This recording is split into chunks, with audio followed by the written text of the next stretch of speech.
I've been reading this book called Confessions of the Flesh by Michel Foucault. It's 4 books, essentially. It's History of Sexuality, and Confessions of the Flesh is the 4th one. I read the 3 previous ones when I was 16. I am 21 years old now, so not so long ago, but still quite long ago, if you'd say. And as I was reading it, I noticed there's no reason that I should have waited that long to read it. It's not a hard read or anything like that. Plus, this is in Spanish, which is my mother tongue, so it's really very easy to understand and very simple. And I haven't really kept on reading it these last few days because I've been busy with other stuff.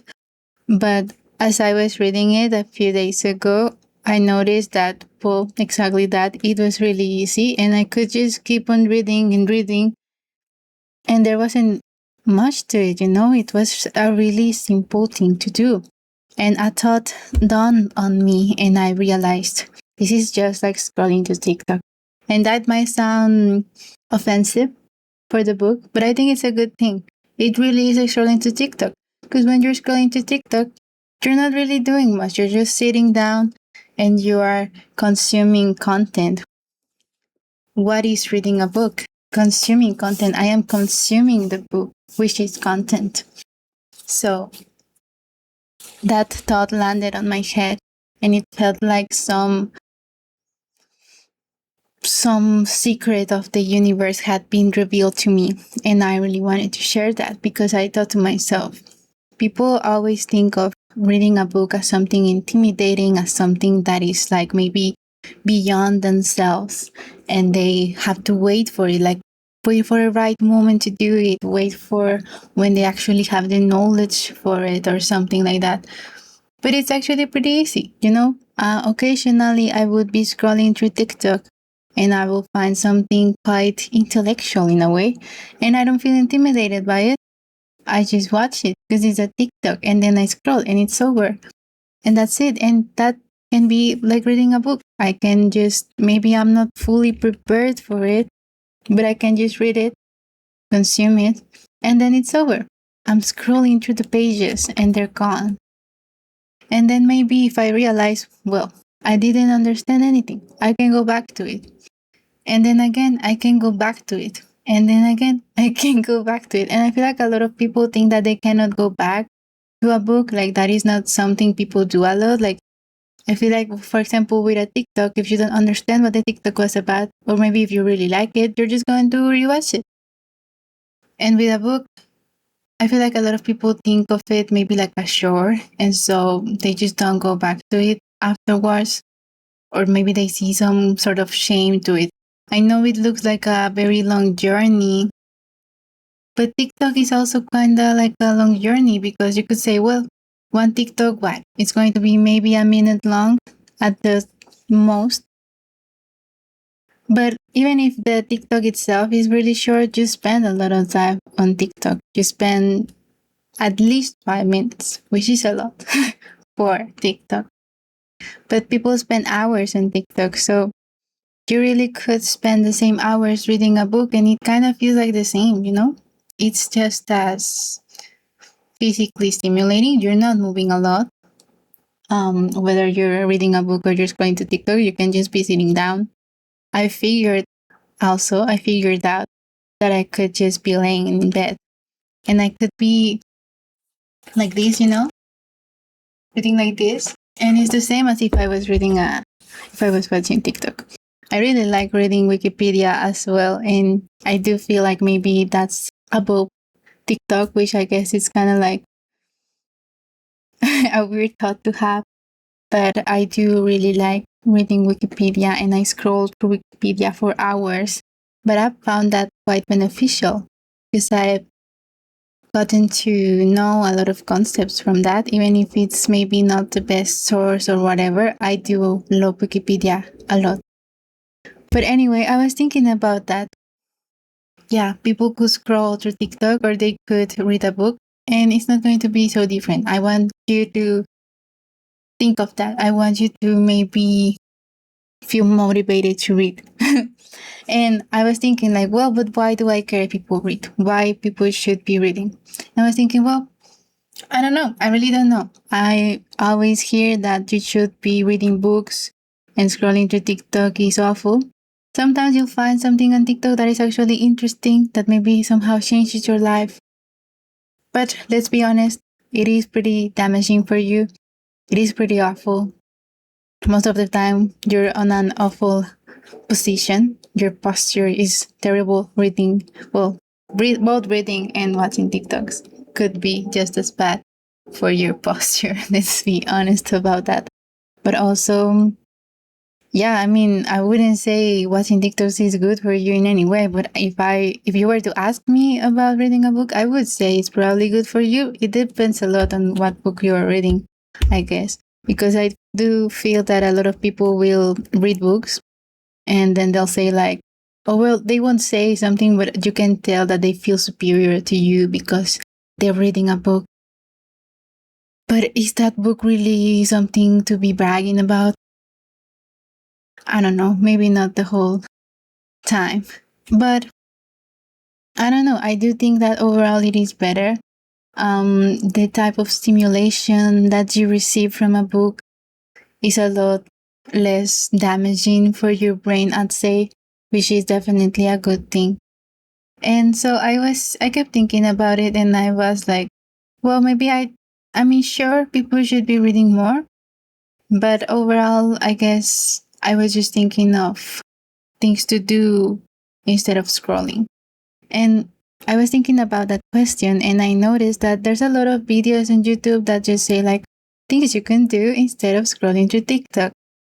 And they never seem to get it, you know? I always think that all the things that they say are always like, you could play your guitar.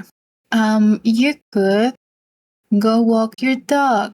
You could write poetry. You could go visit a friend. You could watch a movie or stuff like that. But they always require you to like actually do something, be active in some kind of way. I guess maybe walking your dog could be a good thing to do instead of scrolling.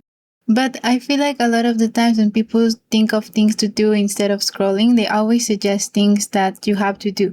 And I feel like when I choose to go to scroll, for me, it's like a moment of rest. I can stop thinking for a while. I can just not even sit down. I usually lay down on my bed, and that's like a moment to shut down my brain.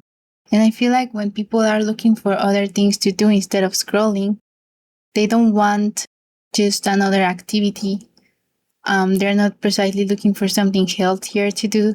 They are just looking for a moment of rest.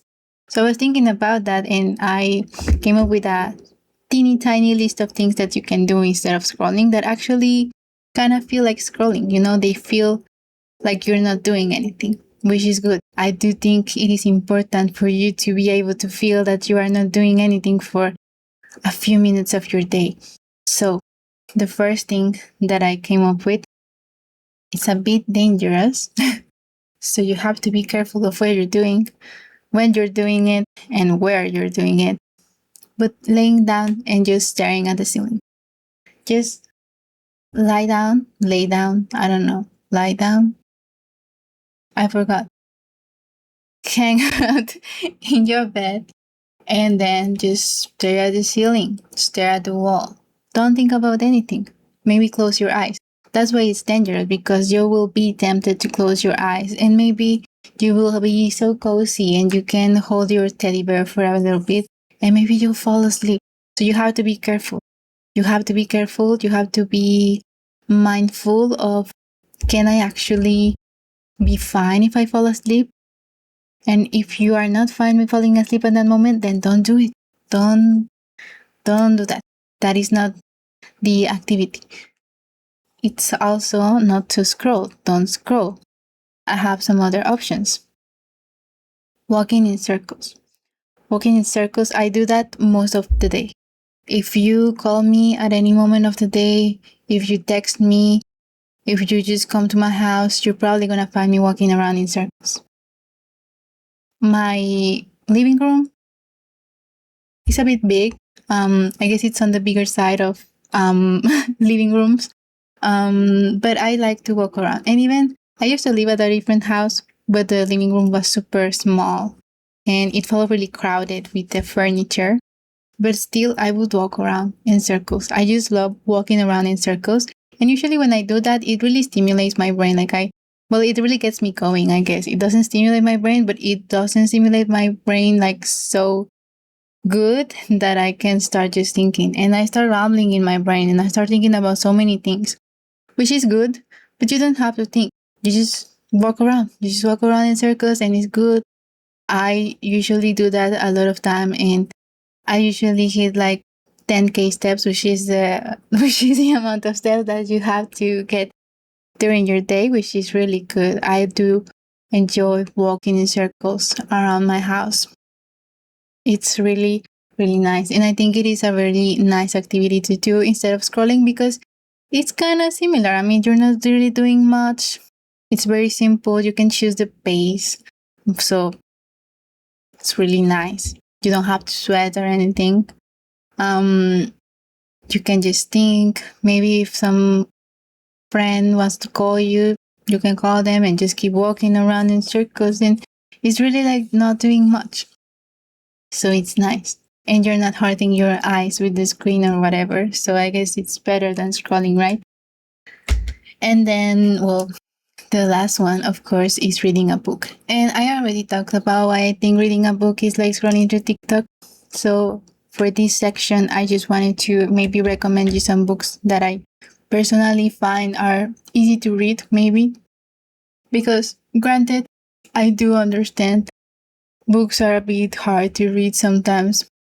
It can be hard because of several things. I mean, you might find it hard to read a book if the language is too specific, maybe if it's too technical. I mean, if you like, I cannot read a science book. Well, maybe a science book, like I really like reading about like astronomy and stuff like that. But I mean, I couldn't understand anything like computer science. My brother has many computer science books and I try to read them occasionally. Not for me. I will try to make it for me eventually, but I wouldn't say that's easy for me to do. One book I wouldn't recommend you to read, The Phenomenology of the Spirit by Hegel. What the fuck? Like, I don't think I could do that even. So yeah, it's not gonna happen. I have tried to read that book many times. I definitely will. Hopefully this year. But I wouldn't say that. So what do I think what makes a book easy to read? Not super technical language. Usually I would recommend you to read in your mother tongue. I am a firm believer that it is better to read in the original book's language. I always try to do that, which really makes my list of things I can read quite shorter. There's only 3 languages I can understand. So I have never read Dostoevsky, for example, because I don't know Russian. But I will. I do want to learn Russian. But also, I think I could read Dostoevsky in Spanish, maybe, and that will be a lot easier and just as fulfilling, probably. But yeah, here's my list of books. This one, first one, maybe not super easy, but we have The Catcher in the Rye by J.D. Sallinger. And why do I think that's easy to read? I don't know if I would actually say it's super easy, but I mean, it's recommended for teenagers usually. And I read it when I was like, I think I was 13 for the first time that I read it. And then I read it again when I was like 18, I think. But I really like this book. I actually like it. A lot of people hate it like a lot. But I find it easy to read. It has a lot of slang, like very old slang, by the way. So it's not like useful if you're trying to learn English and you're like, oh, I just want to get a better sense of slang or something like that. No, because it's really old. Well, the book is not really old, but it like the slang feels really old. Like people don't talk like that anymore. So that, but it's easy to read. It's really cool. The main character, he's like so annoying, but he's the type of annoying that I really like. I wouldn't say I'm, well, maybe I am as annoying as him, but I really like him. Dear friend of mine through my teenage years. And yeah, it's just a cool book. Like I said, a lot of people hate it, so maybe not such a good recommendation. A lot of the books that I selected are quite insufferable, actually. Let me choose a better one. Okay, Little Women. Little Women by Louisa May Alcott. I read this one when I was 11, I think. My aunt told me, like, it is a book every girl should read. And I was like, sure. So I read it. And I actually really liked it. My brother bought it for me.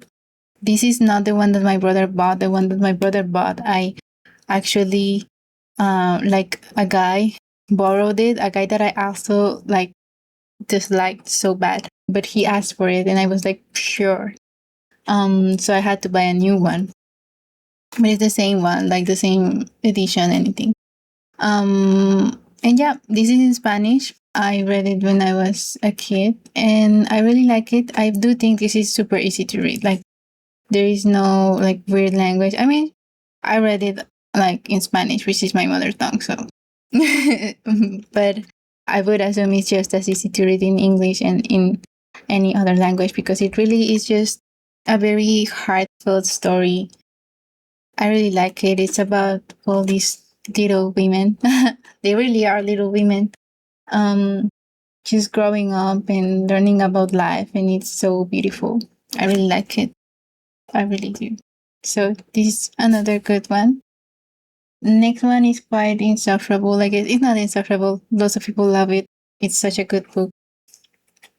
The Stranger, I guess is the name in English, by Albert Camus.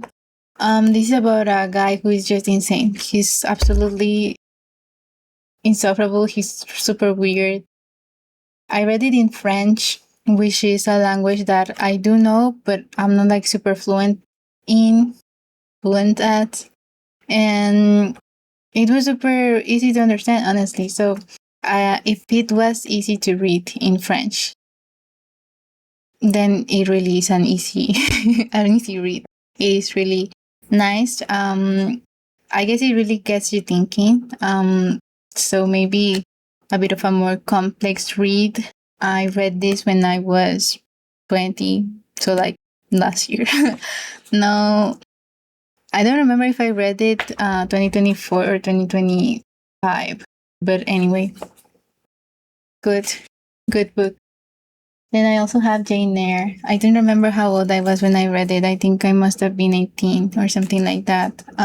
Jane Eyre, one of my dearest friends gave me this book, and she told me, like, I read it when I was a little girl, and it just changed my life. Like, it was so meaningful to me.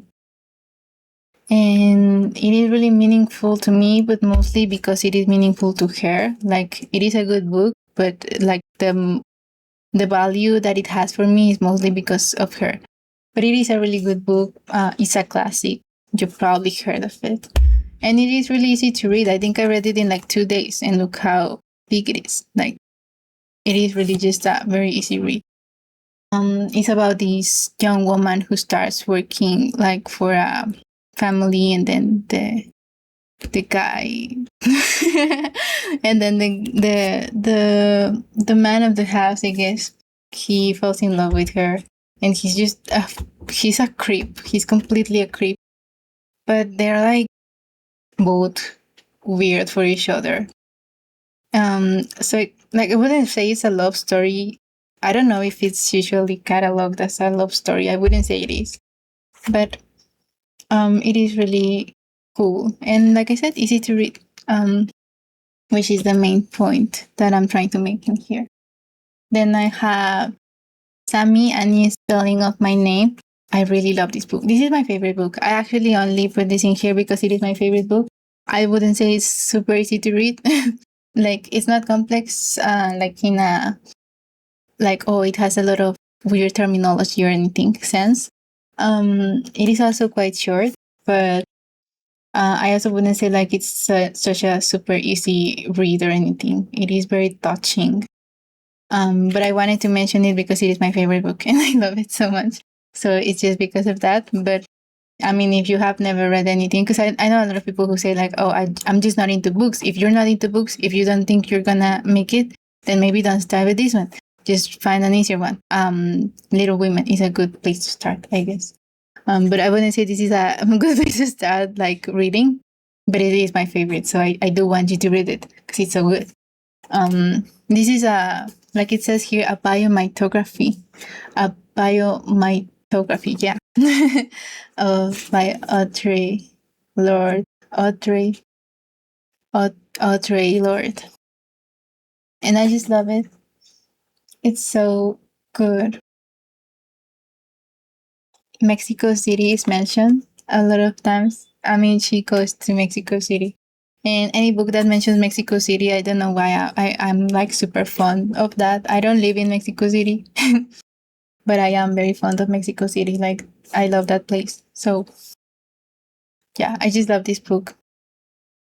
Then I also added, I actually don't know the name in English, but Las Batallas en el Desierto by José Emilio Pacheco. This book is so good. And it's super short. It's mostly, I included it because it's like super short. Look at that. You can read it in like 2 hours. It's super, super short. And look, the font is like super big, even. It really is a short book.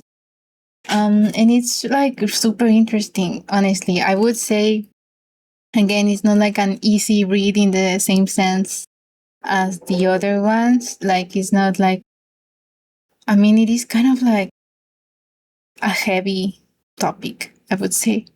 Like, yeah, it's dense, I guess, but I do think it's an easy read. Plus, it's really short. But it's about this. Well, it's, what is it about? It is about this kid who falls in love with his best friend's mother. But that's like the plot. But it really, like, the plot doesn't really matter. It's more like everything else, everything around it. That is the main thing. But it's so good, so good. Read it, just read it. It's super short. Why wouldn't you read it? Then I also added the picture of Dorian Gray. I added it same way that I chose to add The Catcher in the Rye, because, well, most people, most schools will tell you to read it, and it is an easy read. I really like this book. I do consider it one of my favorites. It is so good. But yeah, I do consider it really, really easy to read. Like, there's not a lot to it, I guess. And it's just, well, everybody knows what it is about, right? So I don't think I have to say that much. But if you wanted some sort of confirmation, should you read it? Yeah, it's really easy and it's really good. Again, one of my favorites. My favorites, I would say, are the A New Spelling of My Name, which is the one that I showed you before. The Picture of Dorian Gray, Frankenstein. And I don't know, if I think of any other, I will tell you, but I'd say those are my favorite books. And then I also decided to add this one, which is a bit of a, a crazy choice. Minima Moralia by Theodor Adorno. This is philosophy. I think it's the only philosophy book I decided to add. Well, I guess The Stranger is kind of philosophy. But I decided to add this one because I really do think it is really easy to read. And I read it in Spanish. Again, my mother tongue. I don't know, like, if you were to choose to read it like in the original, maybe it would be harder. I don't know. But I did find it really easy to read. What is it about? It's like, I guess, him complaining about like how like capitalism seeps into your everyday life. Like, it's not just an economy thing. It's like in everything you do, and you cannot escape it, and that is like a tragedy for everybody. So it's mostly like about that. Here it says, I don't know how like they decided to translate it in English, but like reflections from a damaged life. I really feel like that sums it up. There's this quote in it. I don't remember exactly how it goes, but it's like life does not live or something like that. And I really love that quote. Like I always tell myself that. And it's so depressing. It's such a depressing book, honestly. It's super depressing. So maybe if you're really sad about, I don't know, like the world, maybe don't read it because it's really sad. Well, I mean, you have to choose like whether you can handle it or not.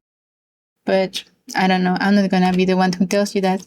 But I do find it like super interesting and super easy to read, because this will definitely come off as offensive, but I feel like it's kind of like going through a Twitter thread. The book kind of feels like going through Twitter threads, but in a good way. Like I'm just trying to say that it feels really easy, down to earth in a way, which I guess a lot of people would disagree, but at least for me, it felt that way. And I hope that that's how it feels for you as well. And I really encourage you to read it because it is a very interesting book. Depressing, yes, but hey, they're always like that. Gotta be honest. Philosophy tends to be depressing. So, but shouldn't you read it? Yeah, you should. You should for sure. So that's it. Those are all the books I decided to include. If I think of any more, I would add them in the comments, I guess.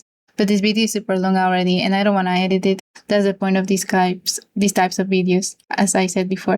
But I think it's good. I mean, I haven't really been silent that much, so 27 minutes, sure, it's fine. So that's it. That's all I wanted to say today. And I hope it is felt good for you at all. And that's it. Bye.